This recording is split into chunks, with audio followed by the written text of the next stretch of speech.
सर्वांना नमस्कार. स्वागत आहे शब्द साधे आपल्या यूट्यूब चॅनलवर. कथा आवडली तर लाईक करा आणि चॅनलवर नवीन असाल तर सबस्क्राईब करायला विसरू नका. लग्नानंतरचे ते गोड दिवस या अगोदरचे 76 एपिसोड आपल्या शब्द साधे यूट्यूब चॅनलवर अपलोड केलेले आहेत. कृपया ते जाऊन नक्की पहा. भाग 77. तो तिच्याकडे बघतो, तिला अलगद उचलतो आणि त्या सुंदर लाल गुलाबी गुलाबांच्या फुलांच्या पाकळ्यापासून बनवलेल्या हात जवळ नेऊन ठेवतो. तिला फार लाज वाटत असते. ती पटकन आपल्या चेहऱ्यावर आपला हात ठेवून घेते. लाजेने सुरू झालेली असते.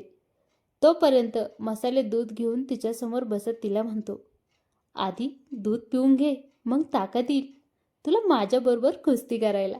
तिचा तो लाजलेला चेहरा ती तसाच ठेवत हळूच त्याच्या हातातून दुधाचा ग्लास घेते.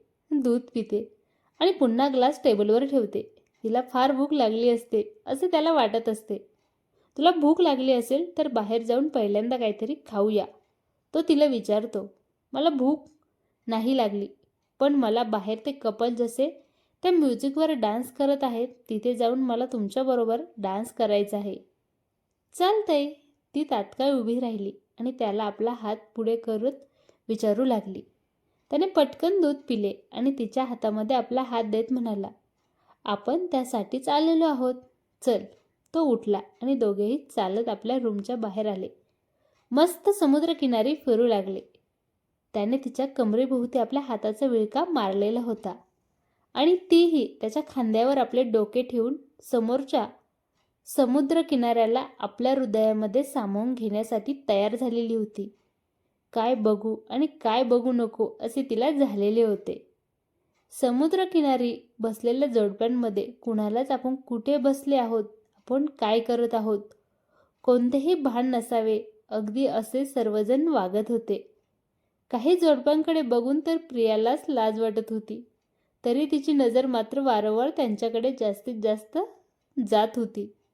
प्रियांशने ते ओळखले आणि प्रियांश तिला म्हणाला, मूर्ख आहेस का? असे नको बघू. ते बिचारे त्यांच्या कामामध्ये मग्न आहेत. त्यांना भानही नाही आहे तू त्यांच्याकडे बघत आहे. पण तुला कळत आहे ना तू काय करत आहेस? आणि ते चांगले नाही. बघू नको तसे. चांगले वाटत नाही. मला कुठे चांगले वाटत आहे? परंतु माझी नजर मुद्दाम त्यांच्यावर जात आहे. खरंच ते किती मग्न झाले आहेत. समोर बसलेलं एक जोडपं एकमेकांच्या तोंडात तोंड घालून बसलेलं होतं आणि ते प्रियाने तरी असे निवांत जागीवरती एक तरुण मुलगा आणि मुलीला एवढ्या वेळ इतक्या अलग अलग पद्धतीने किस करताना पहिल्यांदा पाहिलं होतं. ती वारंवार त्यांच्याकडे बघत होती. प्रियांश, खरंच असं काय असेल त्या किसमध्ये की ते दोन व्यक्ती वारंवार किती वेळापासून एकमेकांच्या ओठामध्ये ओठ गुंतवत तिथे बसलेले आहेत? असं कोणतं सुख असेल? खरंच तिथे त्यावेळेस त्या ओठांमध्ये असा कोणता रस असतो की प्रिय करायला प्रेयसीच्या ओठांपासून तो मिळवून घेण्यासाठी तो अगदी तासनतास बसलेला असतो. तिच्या अवतीभोवती प्रिया त्याच्याकडे बघत प्रियांशला विचारू लागली. त्याचे लक्ष मात्र तिच्या बोलण्याकडे मुळीच नव्हते. तो दूर समुद्रावर सूर्यास्त होत होता आणि त्या सूर्याला, त्या रंगाला तो अगदी निरीक्षण करून बघत होता. जवळच होडीवर बसलेला तो मुलगा गिटार घेऊन त्याला सुद्धा हा वारंवार बघत होता. त्याला तिथे जाऊन त्या मुलाच्या हातातील ती गिटार आपल्या हातात घ्यायची होती, वाजवायची होती. त्याने प्रियाचा हात पकडला आणि तो त्या दिशेने निघाला. प्रियाही त्याच्या मागे मागे चालू लागली. तो तिथे पोहोचल्यानंतर काही कपल डान्स करत होते आणि हळूच त्याने प्रियाला विनंती केली. प्रियाने सुद्धा आपला हात त्याच्या हातात दिला आणि त्या दोघांनी अतिशय मंत्रमुग्धपणे डान्स करायला सुरुवात केली. पुढचे 15 मिनिटं ते एकमेकांच्या गळ्यात गळे टाकून एकमेकांना बघत एकाच जागेवर डान्स करत होते. दोघेही कोणत्या तरी वेगळ्याच दुनियेत गेल्यासारखे वावरत होते. आजूबाजूला उभे असणारे लोक आपल्या ओळखीचे नाही आहेत. कुणीच आपल्याकडे बघत नाही आहेत. आपण इथे काहीही केलं तरी आपल्याला इथे रागवणारे, बोलणारे आणि आपण असे का वागत आहोत असे म्हणून आपल्याला दोष देणारे सुद्धा कोणीच इथे नाही आहेत. हे बघून त्यांना बरे वाटत होते. समोरच्या कपलमध्ये डान्सच्या स्टेप बदलत होत्या, परंतु प्रिया आणि प्रियांची एकच स्टेप चालू होती. कदाचित तेवढीच एकच स्टेप त्यांना येत होती. आता प्रिया हळूच मान त्याच्या खांद्यावर ठेवून पुढे हात करून डान्स करू लागली होती. नकळत तिला त्याच्या फारच जवळ आल्यासारखे वाटत होते. हळूहळू तिने आपल्या ओठांचा चंबू प्रियांजवळ आणला आणि प्रियांच्या ओठांनी तिच्या ओठांना आपल्या ओठांमध्ये गुंतवत तिच्या ओठांमधून रस ओढून घेण्याचा प्रयत्न चालू केला. अतिशय थंड अशी हवा, सुमधुर गिटारचे ते सुंदर मंत्रमुग्ध केलेला तो आवाज आणि त्या गायकाचा न समजणारा तो आवाज जरी असला, ते गाणे जरी असले तरी एखादे प्रेमगीत असावे अशी फिलिंग त्या दोघांना येत होती. आपल्या ओठांमधून आपल्या प्रेयसीची ओठ बाहेर काढूच नये असे त्या दोघांना वाटत होते.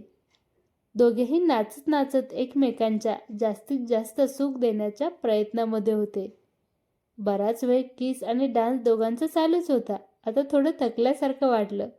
मग दोघेही निवांत एका जागेवर येऊन बसले. अचानक प्रिया उठली आणि समुद्र किनाऱ्याच्या ज्या ठिकाणी समुद्राच्या लाटा येत होत्या त्या ठिकाणी जाऊन उभी राहिली. समोरून एक सुंदर लाट आली. त्या लाटेनं प्रियाचे पूर्ण अंग ओले चिंब झाले. तिला परत जात असताना तिच्या पायाखालची वाळू सरकत असल्याचा प्रियाला भास होत होता आणि ती फिलिंग प्रियाला सर्वात अनमोल वाटत होती. ती वारंवार तोच अनुभव घेण्यासाठी कधी उभी राहायची, कधी तिथे वाळूमध्ये बसून जायची आणि लांबूनच प्रियांश ते बघत होता. शेवटी प्रियाने त्याला इकडे येण्यासाठी विनंती केली आणि तो सुद्धा तिच्या जवळ आला. दोघेही त्या पाण्याच्या समुद्रकिनारी तिथे बसले. लाट आली, दोघांनाही ओलं चिंब त्यांना करून टाकले. समुद्राची लाट परत जात असताना आपल्या अंगाखाली वाळू सरकत होती आणि ती सरकताना जी मज्जा येत होती तिचे वर्णन करणे मला तरी शब्दांमध्ये शक्य नव्हते. दोघांच्याही चेहऱ्यावरचा तो आनंद अनमोल होता. कपडे ओले चिंब झालेले असल्यामुळे आता दोघांनाही थंडी वाजू लागली होती. जवळच असलेल्या आपल्या रेस्टॉरंटमध्ये कधी आपल्याला जाता येणार होते, परंतु ही मज्जा पुन्हा कधीच येणार नव्हती जिथे त्यावेळेस करणार आणि करत होते. आपल्या रूमवर परत जाण्याची इच्छा दोघांचीही नव्हती. ती तशीच त्या वाळूवर बसलेली. तो मात्र काहीतरी शोधाशोध करू लागला आणि तशातच त्याला हवी असणारी वस्तू त्याला मिळाली होती. त्याने 2 मिनिटांसाठी तिला बसण्यासाठी सांगितले आणि तो कुठेतरी निघून गेला. थोड्या वेळाने तो पुन्हा परत आला. त्याच्या हातामध्ये 2 ज्यूसच्या बॉटल होत्या. दोघांनाही एकमेकांना त्या ज्यूसच्या बॉटल चेअर्स म्हणून प्यायला सुरुवात केली. प्रियाला ज्यूस पिल्यानंतर थोडी अजून जास्त तलाली आल्यासारखं वाटलं. ती अगदी भारावल्यासारखे प्रियांशकडे बघून हसायला लागली. जणू काय त्या ज्यूसमध्ये काहीतरी टाकलेलं असावं आणि ती आता पूर्ण आपल्या शरीरावरचा ताबा विसरल्यासारखी वागू लागली होती. प्रियांशने दिलेली बाटली अतिशय विश्वासाने प्रियाने तोंडाला लावली आणि त्यानंतर मात्र ती आपल्या स्वतःच्या शरीरावरचा ताबा पूर्णपणे विसरून गेली. अचानक तिने हवेमध्ये आपले दोन्ही हात उंच केले आणि लहान मुलांसारखी उड्या मारून बागडायला लागली. प्रियांशला ते बघून खरं म्हणजे हसू येत होते. पहिल्यांदा प्रिया अशी लहान मुलांसारखी करताना त्याला अतिशय क्यूट वाटत होती. किती वेगळे आयुष्य प्रिया आपल्याबरोबर जगत होती आणि फक्त या बाटलीतील थोड्या थेंबांनी तिला तिचा खरं आयुष्य दाखवून दिलेलं होतं. शिस्तीमध्ये वागणारे तिचे बाबा, घरामधलं ते घाबरलेलं वातावरण. असं वागली तर नेत्याची मुलगी आहे म्हणून पूर्ण गावामध्ये शोभा होईल म्हणून कधीच मनासारखं प्रियाला वागता आलं नव्हतं. किती नवनवीन कपडे तिने घेतलेले होते, जे अनेक वर्षापासून तिने तिच्या एका कपाटामध्ये लपवून ठेवलेले होते. ते सुद्धा ती घालू शकली नव्हती, परिधान करू शकली नव्हती. कधीतरी आठवण आल्यानंतर आरशामध्ये बघायची, ते कपडे घालायची आणि ती खोली तशीच ती बंद करून ठेवायची. ते कपडे घातल्यानंतर आणि नंतर मात्र तिला बाहेर कोणतीही आल्याचा आवाज आला की ती पुन्हा आपण किती सभ्य आहोत, आपण किती सुशिक्षित घरातील, किती प्रतिष्ठित व्यक्तीची मुलगी आहोत असा विचार करून ती पुन्हा नको असलेले ते कपडे, नको असलेली ती प्रतिष्ठा आणि नको असलेले ते चुकीचे व्यक्तिमत्व जगण्याचा प्रयत्न करायची. नंतर मग पुढे तसेच लग्नानंतर चालू राहिले. स्वतःच्या मनासारखी ती कधी वागू शकली नव्हती. पण त्या दिवशी मात्र ती बेभान झालेली होती. प्रियांशला प्रिया अगदी नवी नवी वेगळीच वाटत होती. प्रियांश, तुला सांगू का, मला ना कंटाळा आला होता. साडी घालायची, सकाळी लवकर उठायचं, चहा, जेवण, मस्त छान छान दिसायचं, छान छान बोलायचं आणि जे आपल्याला हवं होतं ते असं मनामध्ये लपवून ठेवायचं. कुणालाच नाही सांगायचं. पण तुझ्यामुळे मला असे मोकळे बोलणे शक्य झाले आहे. किती वेळा मी प्रयत्न केला मला काय वाटते तुला सांगायचं, समजून द्यायचा, परंतु तुझ्या शिक्षकी पेशामध्ये ते बसतच नाही. मग मी ते तसे कसे वागणार? घरी माझे बाबा राजकारणी आणि लग्नानंतर तू असा शिक्षक. फार मोठी जबाबदारी माझ्यावर येऊन पडली होती. साधे मी केस जरी कापायचा विचार केला तरी बाबा नाही म्हणायचे. आणि लग्नानंतर आता शिक्षकाची बायको अशी स्वतःच केस कापून बसली तर लोक काय म्हणतील असा विचार मनात यायचा. मी नखं मोठी करून मस्त त्यावर लाल रंगाची भडक नेल पॉलिश लावलेली होती. आणि त्याच दिवशी तू दुपारी मला फोन केला. तुझ्या मागे एक मुलगी रडत होती. तू तिला नखं मोठी होती म्हणून मारलं होतं. ते मी पाहिलं आणि लगेच माझे लांब सडक नखं मी कापून टाकले.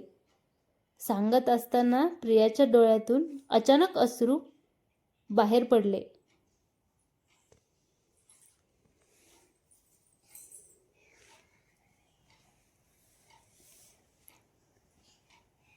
कशी वाटली कथा कमेंट करून नक्की सांगा. आवडली तर लाईक करा आणि चॅनलवर नवीन असाल तर सबस्क्राईब करायला विसरू नका.